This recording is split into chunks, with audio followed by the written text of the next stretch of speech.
Today is another really exciting episode with Vaigintas Pakenis, a concept artist from Lithuania who has worked on such incredible titles like Forza Horizon 5 and Lego Speed Champions for Forza Horizon 4.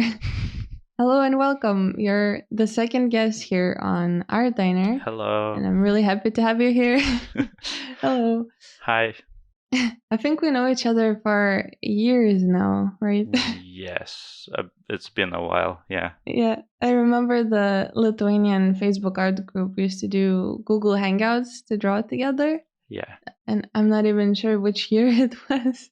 It must have been something like 2016, 17, something like that. Yeah, probably. I might have even been in England at that time. Yeah. So, how are you, and what currently have you been up to with art? Well, I'm pretty okay. A bit tired, a little overworked, but other than that, pretty good. As for art, I'm working at Good Name at the moment, and I have a thing as well that I'm working on, but I don't want to talk about it currently, but it's very exciting, and hopefully I'll be able to share about it something, at least somewhat soon. So yeah, that's exciting as well. I want to know what it is. Yes. The mysterious thing. Yeah, it's been a while. I'm working really hard on it, and as I've said, I'm very excited to show it to other people, but it's right now it's not the time. I see. Okay. So getting into the questions, I'd like to start from the beginning and bring us all the way back to 2012 and your first job as a visual effects artist. And what was your first art job experience like? It was weird. Yeah, so I've been drawing all my life, basically, and some people around me just knew that I would do things like that, like I don't know, do things in Photoshop and do some 3D modeling and things like that.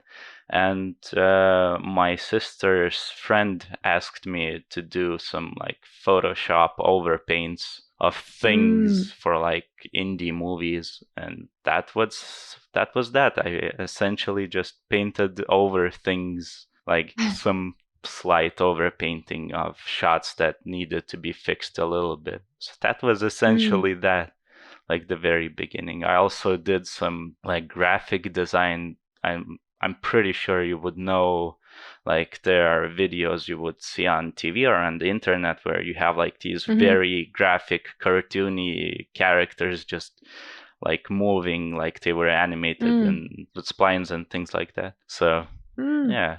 Whoa. Visual effects, huh? Yeah. It's interesting. It sounds way more serious than what it was. It was very simple stuff. It was either overpainting things that looked bad or some like very graphic characters. And at that time, did you kind of know that you wanted to do this like full time for the whole life, whole career? Not like VFX stuff. I always wanted to work on games, I guess. If we would go like slightly even before that, when I was a kid, I was constantly drawing. Like I was watching Dragon Ball Z and drawing like everyone as well. Yeah, I've been drawing like thousands of pages of that, like characters and fights and things like that. But I also liked not playing games, but I liked messing with them a little bit. So I used to mod them a little bit, like GTA Vice City or Counter-Strike. I would do like texture mods and like change the character look or something like that. And this was how old were you when you were doing like game mods?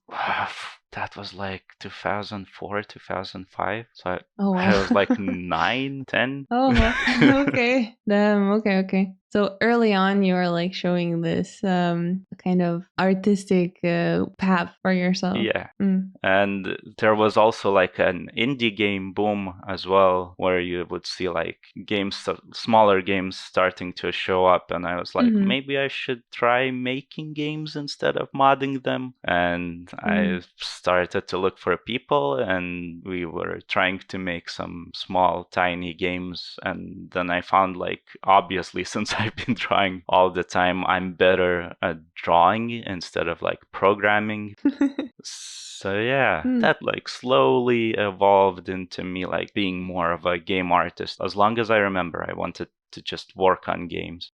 Yeah, that's really interesting. I think also kind of inspiring that you already were like showing signs at a very young age. Because I remember when I was that young, I did not even know that. Well, let alone like modding. Yeah. I didn't know that existed. But as well, I didn't even realize that like drawing for the game was a career at all. Like up until when I started like doing game jams, but that was like way later when I was like about to graduate high school, is when I found out that this is actually a career. Yeah. So I'm very surprised that you were like already, you know, getting into how the things were made in general. I didn't even know anything about that back then. To be honest, I didn't imagine it was a career as well, especially in Lithuania. You didn't think that it's even possible to work on games. But I was just so passionate about it. I was constantly doing it. I just did it for fun instead of like it being like, oh, I want to work on this. I didn't think that far ahead at that point.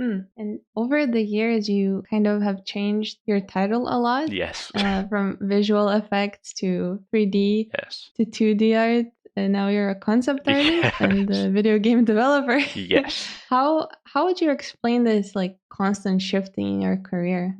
I don't know exactly. So again, going back to the whole thing, I was very passionate about making games, and I found that I'm better at making visuals for them. And me and my friends started to make 3D games, or at least try to make 3D games. So I learned 3D, and after I finished school, I was looking for jobs. And just naturally, I was pretty good at 3D, and there was a need for that, right? Yes. So there were some smaller studios here in Lithuania, and I worked for them as a 3D artist. But I always had this feeling that I want to do a little bit more. And since I was still always painting and drawing, I felt like I could do that a little bit more. And if I remember correctly, after Last of Us shipped, quite a few Naughty Dog artists started making their own gumroads, how to do concept art, and I just found them and looked at them, and that kind of looked fun. So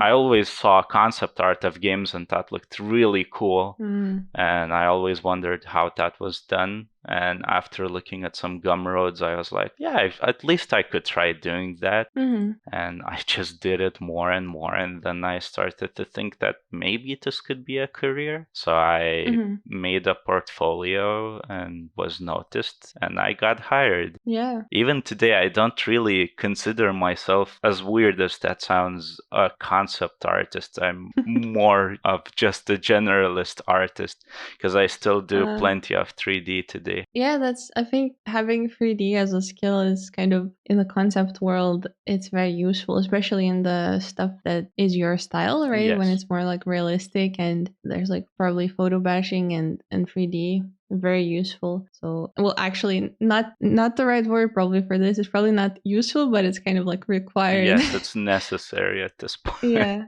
Is this like around this time where you kind of noticed that working at like a really big company, like a AAA project like Naughty Dog or Playgrounds, yes, is something that you would like to try? Yeah, I mean, obviously, I like games, and I've always wished to work in a huge studio. So it was quite natural. I didn't when I was noticed by Playground Games, I didn't think that much that I should go there, especially since I really like their games. Yeah. I'm a really big fan of the first Forza Horizon game. That was really fun for me. So yeah. Getting a job at Playground Games, a really big, high competition entry AAA game studio. Can you walk me through the process? Was it an easy one? How do you even start this road to get into that big company? Well, first you put up a portfolio, right? Then they notice you or you send your portfolio to them. And after that, it was a few interviews. I had one over Skype, and then I went to the studio to have a chat with the people over there. And then after they thought seriously about me working there, I had to go through quite a big, I'm not sure how to call it, a process, a screening, because it's a Microsoft company, Microsoft owned company, and you have to go. They check if you don't have been sentenced before to jail. Yeah, to check if you're not like a terrorist or a criminal, or if you have parking fines and things like that. Is it actually true, right? Yes. I'm pretty sure it was like written somewhere that they check even if you have parking fines. Did you have any parking fines? No. Okay, good. You passed. I'll say allegedly because I don't remember it being completely true, like for sure real, but I have it in my memory. So yeah, you go through quite a big screening, like the call of your previous workplaces and things like that. So you better don't lie on your LinkedIn if you want to work at Microsoft. I went there, relocated, rented a flat. To England? Yeah. Yes, you start working on it slowly. They show you around the studio. You get to know all of the main people or as many people as possible, because obviously at this point I'm not even sure how many people are there. 300-400. Obviously you're not gonna know everyone over there. They give you tiny small assignments and try to do it. I see. I'm also interested by that portfolio making process that you mentioned. You like briefly skipped over it almost. You said you just make a portfolio and then you either send it or they notice you. But how do you like come about of like, okay, I want to get into a company A or a company B, and how do I do that portfolio so that I either get noticed or if I send them, they don't instantly reject it? Yes. So in my particular case, it was that I put up a portfolio that worked specifically for that studio. I wanted to work at Playground Games, and it was one of my goals, but I wasn't like 100% set. Still, I tried to make my portfolio to be as realistic as possible because Forza Horizon games are quite realistic. They're not as stylized. They tried to have this kind of filmic look, so that's what I tried to do with my portfolio. And obviously, since quite a few studios are doing somewhat similar things, it would fit to other studios. I wasn't like cornering myself into like I'm specifically doing a portfolio for that studio. But one thing that I did, which looking back was really smart, is that I did a piece or a project where I specifically did like a fan project. What if Forza Horizon was set in Japan? And I did a few pieces for that. And that's exactly what got me noticed at that studio. That's great. Yeah. And since it was very close to what their kind of work they were trying to do and what they were looking for, they just asked me if I wanted to work at them for them. Oh, I completely forgot. I also had to do an art test as well. That was very stressful. That's why I forgot about it. It's like PTSD, just forget about it. Yeah. After the interview, I had to do an art test to see if I'm able to do the work that they need for them. How long did they? Because when I did an art test for a company that I really wanted to get into, I remember I think think that week they got like really busy because they had like studio visits and stuff, and they didn't reply to me for like a week, I think, or maybe 2 even. And I like fully like already was like, yeah, I'm not getting hired. Like that's it. So was it the same experience for you, where like you were just certain that you did not pass it because they took their time? For me, if I remember correctly, they were quite quick to reply that, oh, we got Oh, it. okay. We got the art test thing. It might have took like a week. I don't remember exactly. It's been like 5 years. But yeah, they just said that, oh, we like the portfolio, not the portfolio, the art test. And yeah, though I think they did warn me that it might take a while for them to check the art test because, you know, you have to go through all of the concept artists and art leads and art directors. Everyone has to watch and find time for doing so. The art test. Yes, so I wasn't too worried about it. Well, I was very worried, but it wasn't because that. Yeah, you say it now like nonchalant, but No, I think I can understand like the feeling that it gives you. Yes. Especially if someone who's like from Lithuania, where here in Lithuania there's not as much of those opportunities for like big companies. Yes. When I was having interviews with Blizzard and stuff like that, my heart was like about to like leave my body. Yeah. Yeah, I know the feeling as well.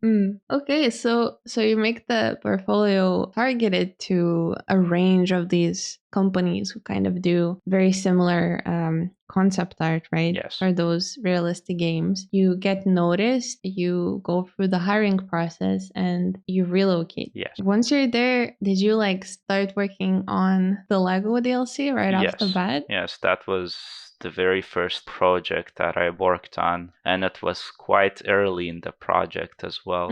How did you find it? I guess more like mentally, because it's probably very different from what you had worked before in terms of like the company style of work. Yeah. You know, when there's a smaller company, it might be a bit different. How do you think like it compares to working at like this AAA versus with like smaller game dev? Well, going back to how it was at the beginning, so I think I was quite lucky because the Lego project was a DLC for Forza Horizon 4, and the development cycle for it was extremely short. So everything went really fast, and I just had to learn things really, really fast, how things work at the studio and what kind of art is required. So it was really, really hard, but as well, I learned so much in a very short span of time. If I started working on a big project like Horizon 5, I think I would have been way more nervous for way longer period of time because I wouldn't have learned as many things as fast as I did. As for working in a big studio versus a small studio, there are pluses and minuses on both sides. I think working in a big studio, you have a bit more freedom, specifically being a concept artist, because it might be different from for other roles, but you have a bit more freedom to fail, to explore things. I think you have a bit more time to do things. Also, in a big studio, it's very likely that there's gonna be a lot of people who are extremely talented and extremely experienced in what they do. So you'll learn a lot quite fast. Like you have the art director, you have the lead level designers, the lead audio guys, the UI people, and they have like, especially in playground games situation, almost everyone had like 20 or more years of experience. So they just know how things should be done. So you can just always just go and ask and they'll just give you the answer, and you know that it's correct because it worked for like 5 or more games. In a big studio, you are also, if you are a concept artist, you are a concept artist. Though on Lego expansion, I did some other things as well. And on Forza Horizon 5, I also did a few other things that were not concept art. But generally speaking, you will be just a concept artist. And I think in a smaller studio, you have more responsibilities. More like a generalist, right? Yes, but also if you make a decision, you are responsible for it because there's not as much overhead over you. So, like, if you're working in a small indie studio, you might come up with, let's say, a character. You draw it, there's quite a big likelihood that you're gonna model it. And let's say then you give it to animator, and the animator will just say that, oh, this character doesn't work, it doesn't bend correctly, and you are responsible for that decision. But like if you're working in a huge studio, there would be like art directors, lead concept artists, people like that who will just point out that this is not correct, this should be different, you should change that. So yeah, there's just way more responsibility. And also in a smaller studio, you will also more likely to do other things. So let's say you are more likely not to be a concept artist, you will be just an artist who will do UI, like menu screens, skyboxes, whatever, a lot of things. Brings back up the past for me as well. Yeah. That's how I started as well, as a 2D generalist in a smaller, well, we can say indie, but like the game was popping off, but it is a mobile game company. Yeah. So it was like for children's, the game, you know, so it wasn't like a big deal, definitely not AAA.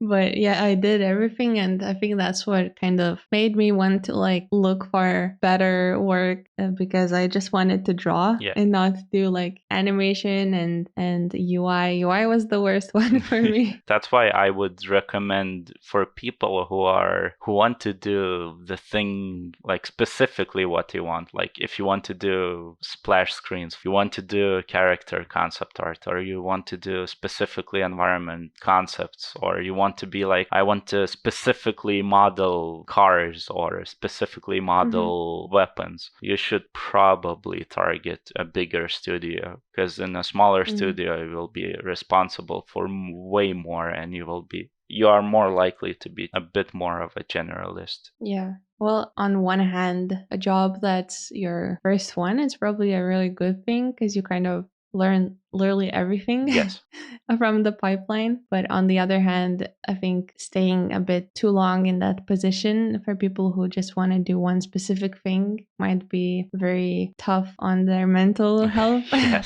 And I also wanted to ask, after reaching these goals, being in this dream studio on your favorite franchise, Forza, how did you feel? It was interesting.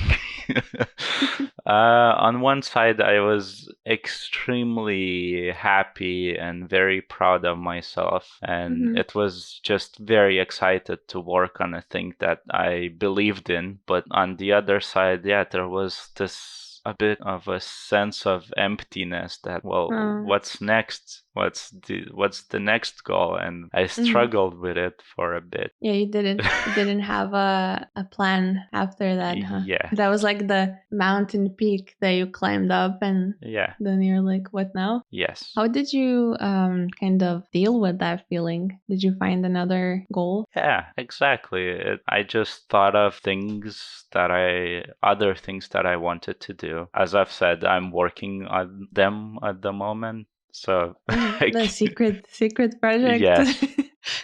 So yeah, and that kept me going, and that feeling of emptiness was gone quite soon. Also, I thought, well, maybe I could go up the career stairs, I guess, become a lead or a senior or an art director or things like that. But yeah, that other thing sounded a bit more fun and interesting. So as you're saying, you could have, in that big company, went up the career stairs. Definitely. I think at that studio you are very open to go up, and people will help you do it as well. It's not frowned upon. You will not be held down. At least that's how I felt. Yeah, they are very supportive of that. If you reach your goals, you are very likely to go up. So that was a very nice feeling as well. And yet something brought you back. Yes. what was the reason you kind of gave up that concept artist position at the big studio and came back to the small country, Lithuania? Well, I always struggled with it when I was in UK, but I really missed my friends and I missed my family, and it was quite hard for me to be abroad, especially at that time. Now I think things would be a little bit different. I grew up a little bit. At that time, it was quite hard. Also, while you're working on at Microsoft, you can't really do other things. I think Like personal projects, you mean? yeah, Or I think you can watch. There's a documentary about making of Psychonauts 2. Double Fine, the makers of that game, at some point got bought by Microsoft, and there's a scene, I guess, in the documentary where they talk about like not being able to work on your own projects while you're under Microsoft. So I couldn't work on my own things, and I really wanted to. So that was another reason for coming back. Yes. Also, the current political situation kind of made me realize that, yeah, I want to stay with my family and friends a little bit more. Was this kind of during like the COVID days, or? Yes, but it made me realize that I wanted to stay with my family and friends more when the whole war situation happened and there was a lot of uncertainty. Yeah. So yeah, that was like made my decision more final. So you don't regret the choice to come back? Well, I really miss playground games. I could say that. I really miss my colleagues and I miss working on Forza Horizon or other projects because it was a really, really nice team. They're very talented, really, really nice. My colleagues, the other concept artists were really, really great. And the art directors, everyone was just super cool and super nice. So I missed them a lot, but I think wanting to be here took the top spot for me. I don't regret it that much.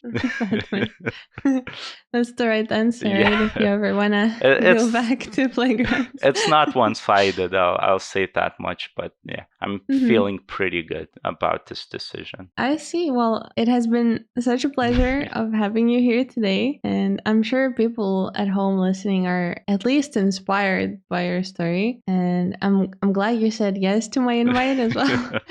No problem. I want to put a spotlight on Lithuanian artists when I can, when I have the chance. So this is a really great episode to begin with.